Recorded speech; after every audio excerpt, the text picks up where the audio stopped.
来自意大利甲乔治亚的两位女高音共同诠释德里伯克拉美当中的花之二重唱，会当讲是密集十足。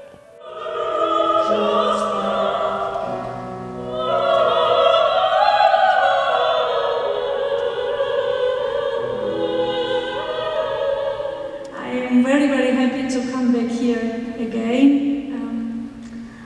Yes, Taiwan people, you are great people. 我爱台湾 I would say.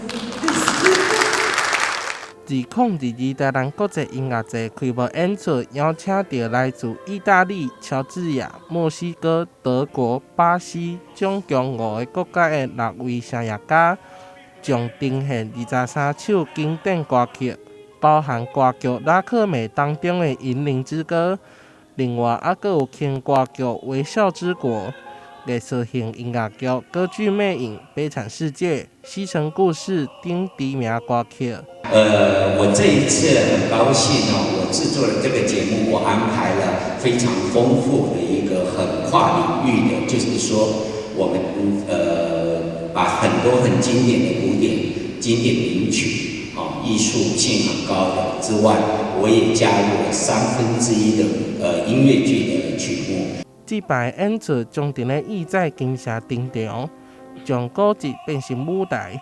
伫9月23、24日连续2天，将带予大家全新的感受。喜爱音乐的朋友千万唔通错过。台南新闻杨顺怀采访报道。